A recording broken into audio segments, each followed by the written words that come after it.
अस्सलाम वालेकुम नाज़रीन। नाज़रीन हम इस वक्त मौजूद हैं saint Francis school and college पे, और हमारे साथ मौजूद हैं असिस्टेंट डायरेक्टर सैयद हैदर अब्बास रिजवी साहब। आइए आपकी मुलाकात करवाते हैं, उनसे पूछते हैं फर्स्ट जो इशू चल रहा है वो खासकर हमें 1 साल होने को आया इससे लपेट में आए हुए कोविड-19 के हवाले से। और पहली लहर आई, फिर सेकंड लहर आई, अब ये तीसरी लहर है। ख़ासकर लॉकडाउन हुए, स्मार्ट लॉकडाउन हुए, ज़्यादातर जो फोकस रखा हुकूमत पंजाब ने, हुकूमत पाकिस्तान ने तलीमी मराकज़ पे और शादी हाल्स पे।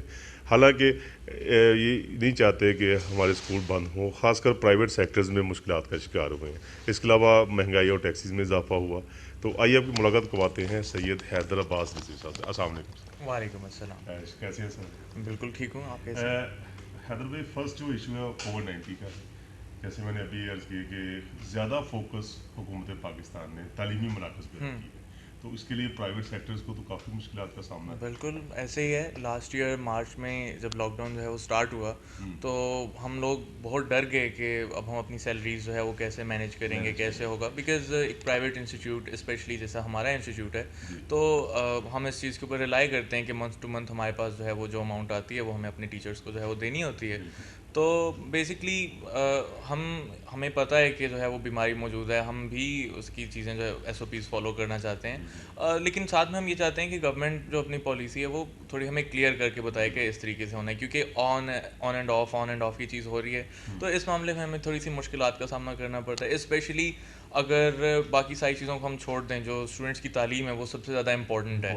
तो अभी अगर मैं आपको बताऊं तो स्कूल में क्लास में, क्योंकि मैं खुद पढ़ाता हूँ, तो मैं तीसरी दफ़ा किताब जो है वो शुरू से जो है वो शुरू करवा चुका हूँ। क्योंकि एक दफ़ा जो है वो लॉकडाउन लगता है, हम ऑनलाइन करवाना शुरू करते हैं। लेकिन अब सब लोगों को पता है कि स्पेशली हमारे मुल्क में ऑनलाइन या डिस्टेंस लर्निंग उस बहुत मैार मुश्किल की है। प्रोवाइड ही नहीं की जा सकती जिस मैार की जो है वो वेस्टर्न या यूरोपियन कंट्रीज़ में जो है दी जा सकती है। तो एक तो तालीम का बहुत ज़्यादा नुकसान है। बच्चे जो है वो कोई 1-2 माह लगा के रिदम में जैसे ही आते हैं, उनसे हम एक्सपेक्ट करते हैं कि अब वो कुछ परफॉर्म करेंगे, तो साथ ही जो है वो स्कूल जो है वो शट डाउन हो जाते हैं। सो इन मामलात में ऑब्वियसली हम जो है वो बहुत ज़्यादा डिस्टर्ब्ड हैं। हम चाहेंगे कि कोई जो है वो अच्छी चीज़ आए। और दूसरी ये बात कि अगर देखा जाए कि कौन लोग SOPs को सबसे ज़्यादा फॉलो करते हैं, तो आई थिंक कि स्कूल्स ही एक वाहिद ऐसा इंस्टीट्यूट आपको नजर आएगा जहाँ पर किसी हद तक, और जो ज़रा बड़े ब्रांड नेम इदारे हैं वो लोग जो है वो काफ़ी हद तक इसको जो है वो फॉलो भी करते हैं और कोशिश करते हैं कि ऐसा किया जाए। और हम भी ऐसा ही करते हैं। इदारे के अंदर जो है वो मास्क, वो सारी चीज़ें की जाती हैं। लेकिन अगर बाहर देखा जाए इसके मुकाबले में जो बाकी पब्लिक स्पेसेस हैं जो ओपन है, वहाँ पे ऐसा कुछ भी नहीं है। तो हम ये कहते हैं कि जहाँ पर हम सारा कुछ फॉलो कर रहे हैं, हमारे ऊपर जो है वो ज़्यादा सख्ती है। लेकिन बाहर जो पब्लिक ओपन स्पेसेस जहाँ पे ऐसा कुछ नहीं है, वहाँ पे इतनी खास सख्ती नहीं है। हालांकि कुछ दोस्तों का कहना था कि हुकूमत पाकिस्तान को चाहिए कि जिस स्कूल में ऐसी कोई मामलात हैं या कोई शिकायत मिल रही है, खासकर कोविड-19 के हवाले से, उसे कुछ अरसे के लिए आप बंद कर दें। बिल्कुल सारे सेक्टर्स बंद करने का ऐसे ही है। और देखें, हम तो गवर्नमेंट के साथ हर सूरत में जो है वो कंप्लाई करते हैं, और अभी तक हमने कंप्लायंस ही रखी है।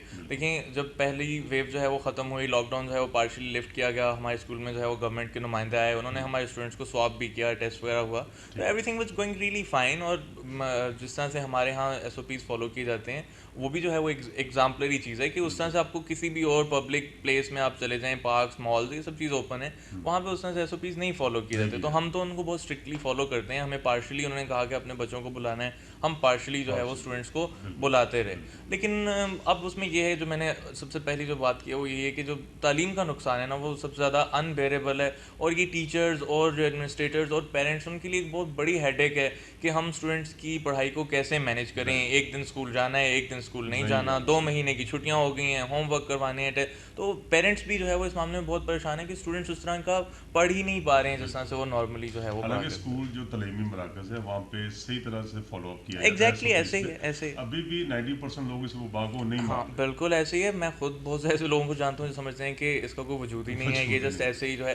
तो हम उनमें से नहीं हैं। हम टोटली इस बात पे एग्री करते हैं। देखिए, हम एक एजुकेशनल इंस्टीट्यूट हैं, तो हमें पता है कि जी वबा एग्जिस्ट करती है, और हम उसके लिए एहतियाती तदाबीर अपनाने के लिए भी जो है वो मुकम्मल तौर पर तैयार हैं, और हमेशा फुल कंप्लायंस जो है वो देते हैं। हालांकि दूसरी कंट्रीज़ में स्कूल्स अगर बंद हो जाती हाँ हैं तो प्राइवेट सेक्टर्स को और गवर्नमेंट सेक्टर्स को हुकूमत उसे एग्जैक्टली सब्सिडाइज भी जो है वो किया जाता है, इंसेंटिवाइज थोड़ा सा कर दिया जाता है। लेकिन उस तरह से कि हमारे यहाँ एक ये बहुत बड़ा अलमिया है कि नॉर्मल डेज़ में भी पेरेंट्स जो है वो फ़ी देने में बहुत ज़्यादा रिलक्टेंट होते हैं। एक बड़ा ये इशू होता है कि आपने इतनी अमाउंट जो है वो सिक्योर करनी है कि आप अपने स्टाफ को जो है वो पे कर सकें। तो इन दिनों में तो लेकिन फिर भी हम शुक्रगुजार हैं अपने इस एरिया का कि यहाँ पर जो लोग हैं वो बहुत अच्छे हैं, उन्होंने हमारा बड़ा जो है वो ताउन किया और हमारा इदारा जो है वो यहाँ पर चल रहा है। लेकिन मैं ऐसे भी इदारों को जानता हूँ इसी इलाके में जो कि इस वजह से जो है वो बंद हो गए हैं, वो सर्वाइव नहीं कर पाए हैं because they were not that big और उनके साथ लोग ताउन नहीं कर पाए।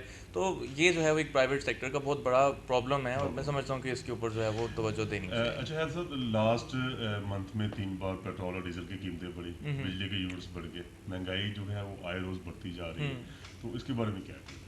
हालांकि खान साहब को बड़ी उम्मीदों के साथ हम लेके आए हैं, अल्लाह ताला उनको इम्प्रूवमेंट करने की हिम्मत दे इंशाल्लाह, तो क्या फील अप हो रहा है आपको? देखिए जहाँ तक ये सारी चीज़ें, there is one thing that I agree upon कि जो टैक्सेशन की जो है वो जिस तरीके से मुल्क में जो है वो होनी चाहिए वो उस तरह से जो है वो इतनी ट्रांसपेरेंट जो है वो नहीं है, जिसकी वजह से गवर्नमेंट को जो है वो इनडायरेक्टली टैक्सेस चार्ज करके जो है वो प्राइसेस को हाइक करना पड़ता है। तो ऑब्वियसली एक जो ले पर्सन है वो इस चीज़ को इतना अच्छे तरीके से अंडरस्टैंड नहीं कर पाता, जिसकी वजह से आउटक्राई भी जो है वो मौजूद है। तो वो आई थिंक के बजाय इसके कि गवर्नमेंट जो है वो ये कोशिशें करे कि इनडायरेक्टली हम लोगों से चार्ज करके ये चीज़ें करें, तो they should actually try to make the taxation more transparent, ताकि जो है वो चीज़ें और रेवेन्यू जो है वो सही जगहों से जो है वो कलेक्ट जो है वो किया जा सके। अच्छा, लास्ट पे आप मौजूदा हुकूमत को कोई पैगाम देना चाहें अपने तालीमी मरकज़ के हवाले से या किसी भी हवाले से? मैं सिंपली कुछ ज़ाती ज़्यादा तौर पे आप डिटेल क्या में तो जो है वो नहीं कुछ कहना चाहूँगा, लेकिन ऑन जनरल मैं यही कहना चाहूँगा बिकॉज मैं जो है वो एक प्राइवेट इंस्टीट्यूट को जो है वो हेड कर रहा हूँ, मेरे बाकी साथी भी जो है वो फील्ड में मौजूद हैं।